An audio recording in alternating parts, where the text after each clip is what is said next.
In 1992, I lived in Houston, Texas. Coming from a small Midwest town, the city held all sorts of things I hadn't experienced before. From huge shopping malls to museums and amusement parks, large entertainment events. I soon learned having those things in the city didn't really save you travel time. In Houston, sitting in rush hour traffic or taking the freeway to get across town could eat up large parts of your day. It was while driving one day I saw something that caught my attention. A huge billboard with two beautiful little girls on it. Kristin Wiley, 10, and Kynara Carreiro, 7. Who killed these girls? In large letters across the top. The billboard was also offering a $40,000 reward for information leading to the arrest of their killer. While these billboards are more common now, this was the first one I ever saw. It had my attention. I also noticed a father of one of the girls was making appearances on every news and talk show he could. He was on all the local news channels, but he was also on national talk shows. I found myself tuning in to learn everything I could about the case. This was pre-internet. I came to recognize him with his distinct look. He was always dressed like a biker, wearing a vest and jeans, his long gray hair braided into a ponytail. And he had the same eyes, framed by the same brows that I saw on all those billboards. This grieving father was turning his pain into publicity to find his daughter's killer. Would it work? This is the story of the brutal murders of Kristin Wiley and Kynara Carreiro. I'm your host, Amy, and this is The Crime Queen. July 20th, 1992 was a hot and humid day in Houston. Kids were on break and families were enjoying the more relaxed summer schedule that offered. The Wiley family was no different. Their daughter, Kristin, had even been able to have her best friend, 7-year-old Kynara Carreiro, sleep over on a Sunday night. The families lived on the same street, just a few doors down from each other. It was a close community where the neighbors were friendly and the neighborhood was safe.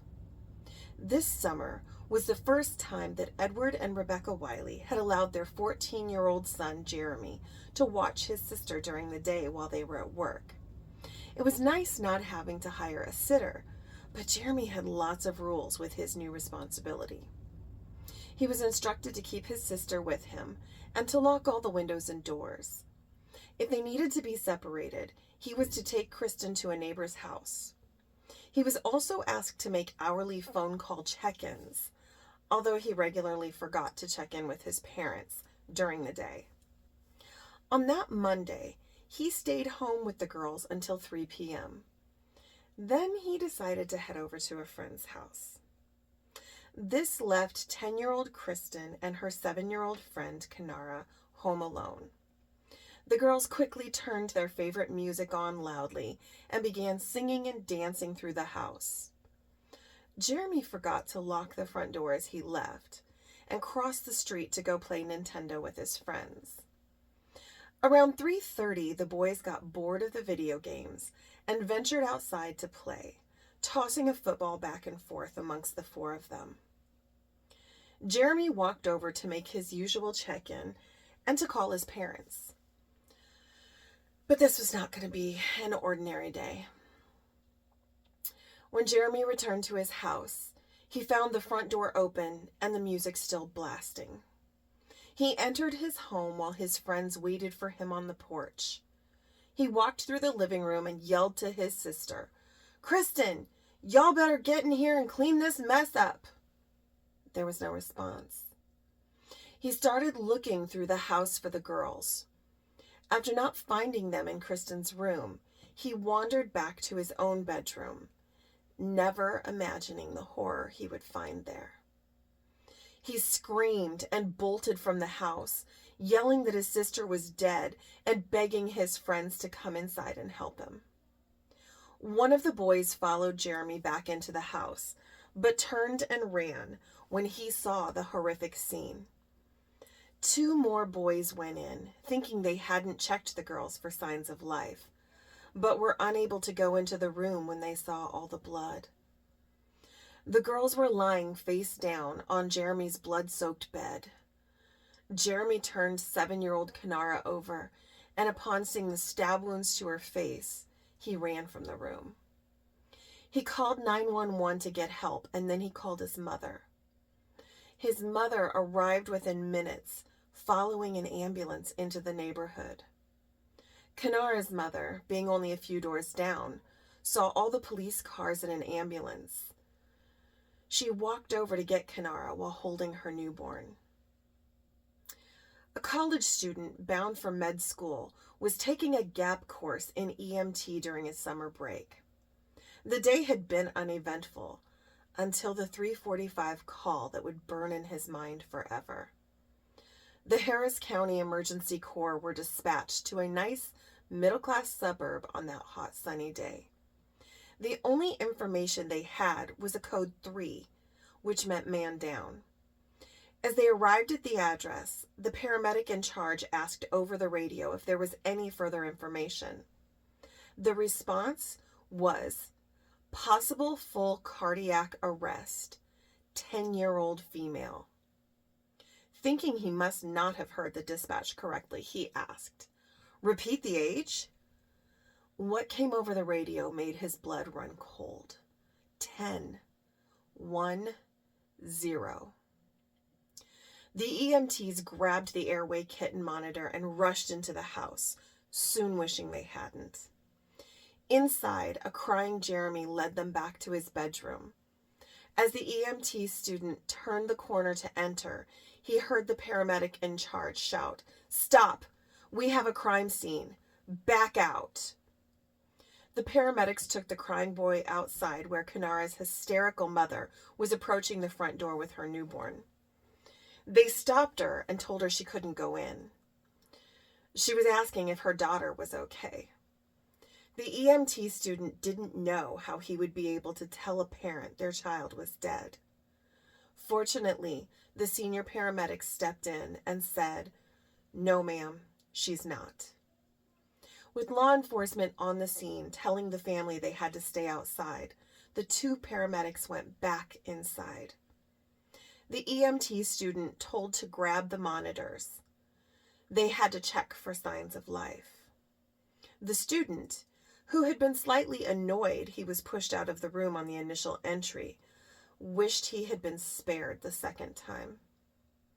He said, quote, "The room had a stench of fresh blood and looked like the scene from a horror movie." End quote. On the blood-soaked bed were the lifeless bodies of 10-year-old Kristin Wiley and 7-year-old Kynara Carreiro. The girls had suffered multiple stab wounds and were both naked from the waist down. The EMTs had to verify what they were already certain of. The girls were dead. As they exited the house, the police were already putting up crime scene tape. The next-door neighbor, 32-year-old Rex Warren Mays, brought out a lawn chair. From his driveway, he offered information to the police. He said he had seen two men jump the fence into his yard, a black man and a Hispanic man. He offered law enforcement cold refreshments as he sipped his Coke. This gave the police and investigators a place to start. The scene was hard to stomach for all involved, and they were anxious to catch whoever could commit such a heinous crime against two innocent little girls. The autopsies found that Kynara had been stabbed and slashed 23 times. Kristin had been stabbed 18 times. Both girls had stab wounds to their faces, including being stabbed in their eyes. They both had vaginal trauma, but no semen was found. It was the early 90s, and DNA was not what it is today. and the search for traces of the killer were hard to find. The stunned neighbors couldn't believe this happened in their peaceful suburb. The safe place they lived in suddenly didn't feel safe anymore. The families of little Kristin and Kynara were in shock. The Wileys had their extended family and church to support them in their grief. Kynara's mother had a newborn baby and her husband for support. But Kynara's father, Bob Carreiro, soon found himself in a place he had never been, consumed by a grief he had never known. No stranger to abuse and trauma, Bob Carreiro had grown up with an abusive alcoholic father. He watched his dad beat his mother when he was around, and he later said the only time he spent with his father was drinking with him. Bob hated his father for who he was, yet, quote, "I grew up to be just like him," he would later say. He left a wife he abused and a child in the mid-70s, only to later marry Kynara's mother and repeat his abusive ways. He drank and beat and battered his second wife, the same as he had his first. He once left her with 2 blackened eyes, and he said this was a turning point for him. He was ashamed of the patterns he had repeated. When Kynara made her entrance into this world, Bob felt he now had a reason to change his ways. He and Kynara's mother divorced, but worked together to be co-parents to the beautiful little girl. Having a purpose, Bob now focused on his sobriety, taking Kynara with him to AA meetings, on motorcycle trips, and camping. The two did everything together. He was determined to be the best father he could be for this child. He made sure the little girl had everything her heart desired and wanted for nothing. This sweet child had changed his life and made his world a better place. A child who had now been viciously taken from him. As the days turned into weeks without an arrest, the families in the community were getting more concerned. The original witness, that neighbor in the lawn chair, had failed a polygraph test and admitted he had lied about seeing the 2 men. People who knew him said he was odd. Neighbors reported that he would make wild claims about seeing suspicious people around the neighborhood, and nobody else ever saw these characters he would claim to see. The neighbors believed he did it for attention and to have something to talk to them about. Everyone dismissed him as weird, but harmless. A month after the murders, Carreiro found himself angry and at odds with law enforcement, something he was no stranger to.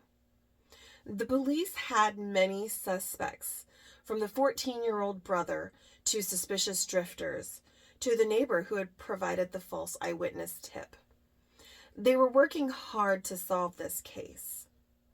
The Sheriff's Homicide Division had no time for a hostile father. Bob Carreiro had started taking his frustration out on law enforcement, and the officers were finding him harder and harder to deal with. At one meeting, he told investigators, "If you don't find him, I will, and I will take him down." The investigators responded, "Just get a confession before you do." This seemed to add fuel to the red-hot fire burning inside him to catch the man who had murdered his baby. Knowing how his AA support group had helped him before, he sought out victim support groups. The laid-off truck driver, with his gruff appearance and long braided gray hair, knew he couldn't do this alone. He reached out to other families who had missing children or family members lost to violence. He helped establish a group called Justice for All, which became the state's most influential victims' rights group, and he also joined Parents of Murdered Children. He turned his living room into a kind of shrine for his daughter, lining it with photographs of her and putting her belongings into a chest. He used helping other people as a way to navigate his own pain and give him the purpose his daughter had once given him. He would show up to help search for missing children, be there for parents when bodies were found, and would appear in the courtroom for the families facing trials for their children's killers. He would go speak to troubled kids and try to help them get on the right path.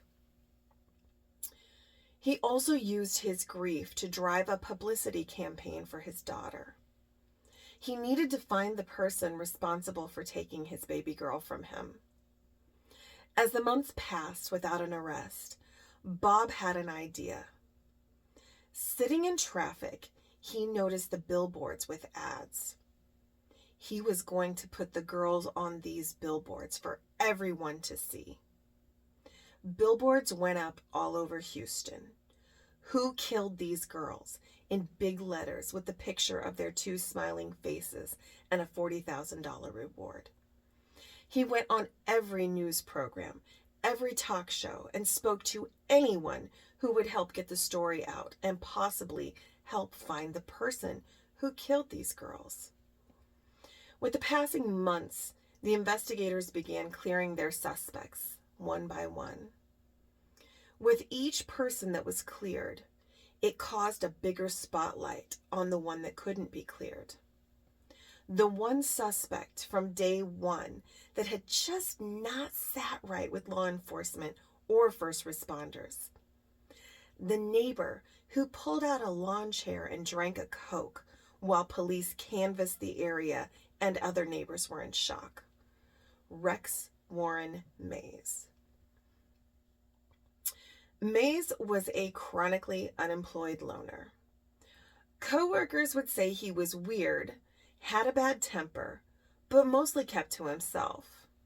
He was always between jobs. He occasionally worked as an entertainer for kids as Uh-Oh the Clown, and also dressed as the Easter Bunny and Santa Claus. On the day of the murders, Mays had been fired, yet again, from a low-level job in a warehouse. He told police he had parked a couple blocks away from his home. He said he needed the time to figure out how to tell his wife he had lost another job. So he walked the distance, working up the courage, not knowing how his wife would react. After telling her, he took a shower. It was then that he told police the story he would later recant about the two men who jumped the fence from the house where the girls had been killed and cut through his yard. He had failed a polygraph test, which led him to confessing he had lied about what he saw. This kept him at the top of the suspect list. Over the next 18 months, Bob Carreiro made it his mission to find who killed his daughter. He hired multiple private detectives and took any tips people gave. He was pulled in multiple directions, from supporting others to grieving himself to investigating tips. He found ways to make sure he kept the story in the spotlight. He would call and announce they were trying to raise more reward money. He would give exclusive interviews to anyone who would give him the publicity. He made it his mission to keep the story in the spotlight. He said he wanted the person responsible to see him everywhere and to know he was coming for him. He wanted the killer to be sick of seeing his face. The FBI came up with a profile of the killer. They said the murderer was white, between the ages of 25 to 35, was a loner, and might have taken an unusual interest in the case. Rex Warren Mays fit this description. The crime scene, shockingly, had not provided any breaks in the case, so police knew the only way they were going to solve these murders was if someone confessed. They had their sights set on Mays. Detective Bill Valerio was given the job of trying to get that confession. He befriended the friendless loner Mays. He hung out with him and established a connection. For the next 14 months, Valerio, a 2-time Cop of the Year recipient, took Mays out drinking, out to strip clubs, and gave him multiple opportunities to confess. Mays wouldn't crack. It was during this time that Bob Carreiro realized Mays was the prime suspect. Carreiro later admitted that he probably hindered the case. He and his friends made it their mission to get Mays. A longtime Harley biker, Carreiro had his biker buddies rev their engines outside of Mays' home. They drove by, they harassed him whenever they could. They sent him birthday cards that read, "Roses are red, violets are blue, the girls are dead, wish you were too." Carreiro followed Mays wherever he went. Once, the now divorced Mays was on a date. Carreiro approached Mays and the woman and asked if she knew the man she was dating was a murderer. When Mays applied for jobs, especially if it was working around children, Bob Carreiro made sure he never got the jobs. He would follow Mays to bars and wait outside while Mays was inside drinking. Mays had bragged that he was the prime suspect in the murders, which really nearly drove Carreiro out of his mind. He said he imagined killing him in torturous ways. "I was getting real close to killing him," Carreiro said. Bob used his daughter's love of calendars and his 12-step AA program to help him move forward one day at a time. He wanted to kill Mays, but each day he would tell himself, "I'll do it tomorrow. I'll kill him tomorrow." It had now been 19 long months since his little girl had been taken from him. He was fearful that justice would not be served. On the morning of February 10th, 1994, Detective Valerio called and told him they were going to bring Mays in for another round of questioning. Police were going to tell him that there was a new type of lie detector test just developed and convince him he had failed it. Valerio told Carreiro that this was their last shot at getting the confession. He said the investigation had gone on too long without any progress, and that if they didn't get anything this time, they were going to have to drop it. Bob did not have time to think about this. He was heading to court to support a fellow parent of a murdered child. As the man was convicted and was being handed a death sentence, Bob Carreiro sat shaking in the courtroom. He was ruminating over the loss of his daughter and the lack of progress in her case, feeling hopeless that his daughter's killer would never be charged. He was wondering if God would forgive him for killing Rex Mays. Tomorrow was here. His mind was set. As he left the courthouse, Valerio got word to him. Rex Warren Mays had confessed to killing the girls. Rex Mays chalked the murders up to, quote, he was having a bad day. He said he'd been walking home to tell his wife he had been fired again, and the loud music coming from the neighbor's house irritated him. He entered the house through the unlocked front door and found the two girls playing. He began shouting at them to turn off their music. Kristin told him no, and they both screamed at him to get out. At that point, he said he became enraged. He was already having a bad day, and these two little kids were telling him no. He went to their kitchen with the girls behind him shouting at him to leave. Kristin told him she was going to tell her dad. He grabbed a knife. The girls ran and started screaming. He chased them. Once he had them in the brothers' bedroom, he took out his frustrations on the two little children. He said he used his Marine Corps training to slit the back of their necks at their spines, then begin to slash and stab. Kynara told him, "You are going to be sorry for doing this." He slashed and stabbed viciously at the two helpless victims. He gouged their eyes because he said he couldn't stand them looking at him. He initially crawled out of the house through a window and was going to jump the fence when he remembered his car was parked down the street. He re-entered the house through the same window, then walked out right through the front door. He took his bloody clothes and murder weapon and put them in a duffel bag he kept in his car. He drove home and parked in his garage. He entered his home, told his wife he had been fired. His wife didn't notice his bloody legs, so he hurried to the shower. Kristin's brother discovered the girls' bodies within minutes.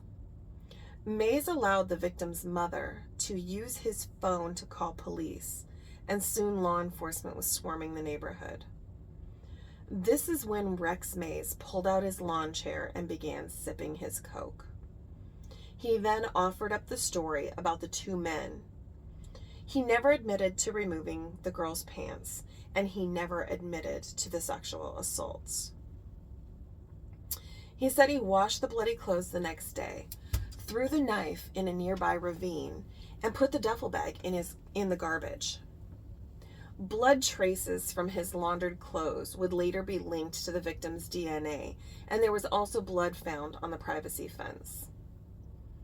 When the case came to court, Mays pleaded not guilty, sending the case to trial. Bob Carreiro had sat through so many of these trials as a victim's advocate.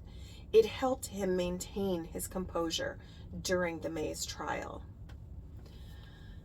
Rex Warren Mays was found guilty and sentenced to death by lethal injection. After multiple failed appeals, on September 24th, 2002, 42-year-old Rex Warren Mays was executed by lethal injection 10 years after he murdered Kristin and Kynara. In the end, he didn't offer any apologies to the families of his victims who were present to witness his execution. In the press conference following the execution, Bob Carreiro stated that Mays' execution was much, much too easy. He said he had once asked for 5 minutes alone in his cell with him, but his request had been turned down.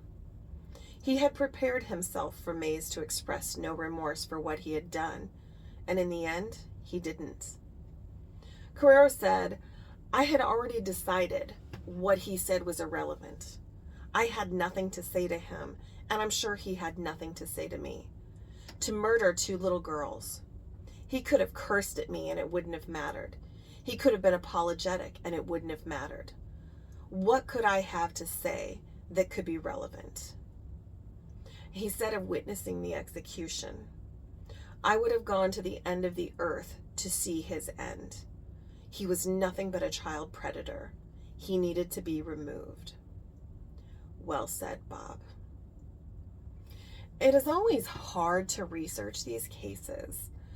These families have been through the worst things imaginable and somehow turned their grief into a driving force to help others. I truly don't know how they do it. When tragedy propelled them to a place nobody ever wants to be, they used their grief to grace others. Thank you for listening to this episode of The Crime Queen. Please remember to rate, share, like, follow, subscribe. If you have a story you would like me to cover or a story of your own to share, please email me at thecrimequeen@gmail.com. Until next time, my crime kingdom, wear your crown, carry your sword.